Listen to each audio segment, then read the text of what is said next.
When I think of Christmas, I don't just think about the birth narrative. What I'm most captivated by is what his birth means to all of us as Christians. Jesus fulfilled the prophecy in Isaiah and gave us all a reason to hope for an abundant future.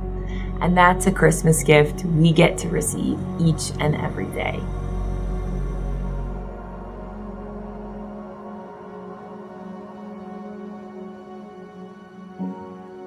Hi, I'm Annie Vitalzi, and this is my husband, Jack. We've been married for 8 years now, and while it's been the best decision we've ever made, we've been on quite the journey together. That's true. Many ups and downs, but, as we look back, I think we finally realized what it was all for.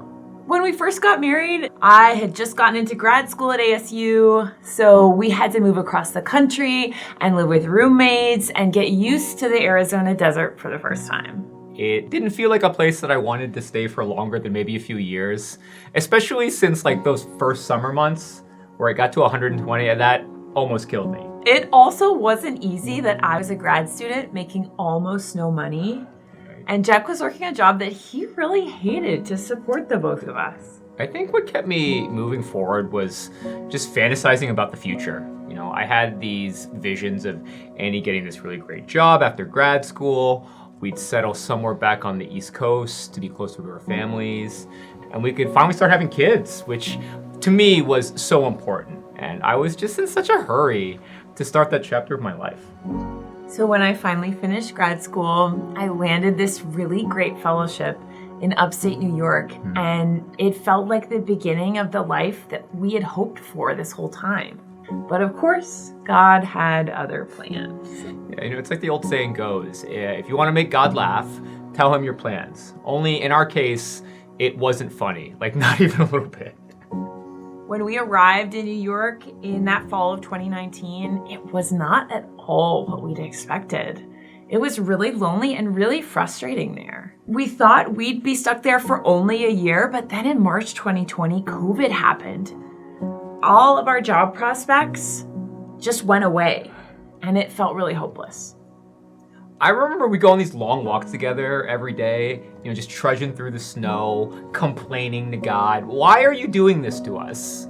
When will life be easy? When will we finally have the life we've been working so hard for? I just had the idea, what if we quit our jobs and just move back to Arizona? We had it so good there.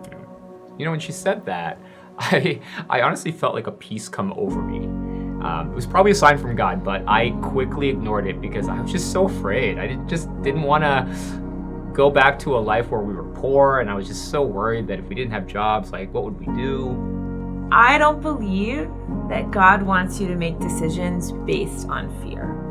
He wants you to be courageous and faithful, knowing that he will always provide for you. It's true. And a day or so later, I was preparing a sermon that I was giving for my church, and I read through Mark chapter 11, and I remember there was this passage there that started in verse 22 where Jesus says, "Have faith in God. Truly I tell you, if anyone says to this mountain, 'Go throw yourself into the sea,' and does not doubt in their heart, but believes that what they say will happen, it will be done for them. Therefore I tell you, whatever you ask for in prayer, believe that you have received it and it will be yours."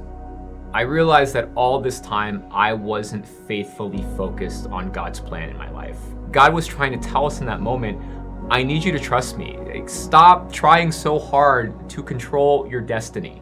My plan for you is perfect. You just need to sit back and believe. Stop worrying so much. Your future is secure.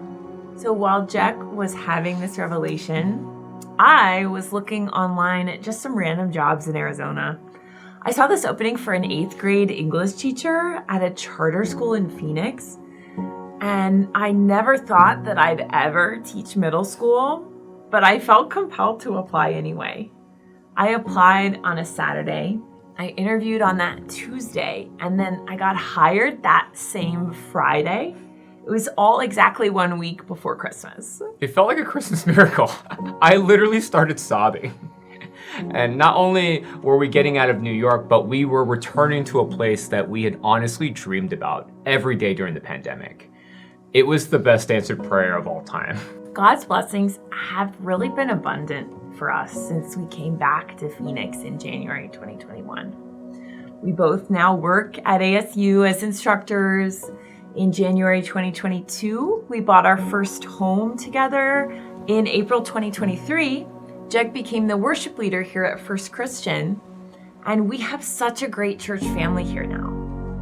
And earlier this year, we adopted 2 dogs, our little girls named Trixie and Jinx. And I'll let Jack tell you about the best part. The best part, yeah. So in September, we found out that Annie is pregnant with our first child, and we're going to be parents in May 2025. It just goes to show you that you can have the most beautiful vision for your life, but God's actual plan is just so much better. When you have hope in Jesus, you understand what those good times and the bad times are for. Yeah, you know, being a Christian definitely makes your life better, but it also makes your life harder too. And that's okay. It really is. You know, the good and the bad, they all work together to make your life meaningful and beautiful. You get to live with the peace of knowing that God's always working in your favor. That's true. Even when it doesn't feel like it. You just need to honor the day that you're in, open your eyes to the many blessings that you have, and stop worrying so much about the future. Because when Jesus was born on Christmas Day, he gave us all the greatest gift, hope and an abundant future. And we're living proof of that. Sorta.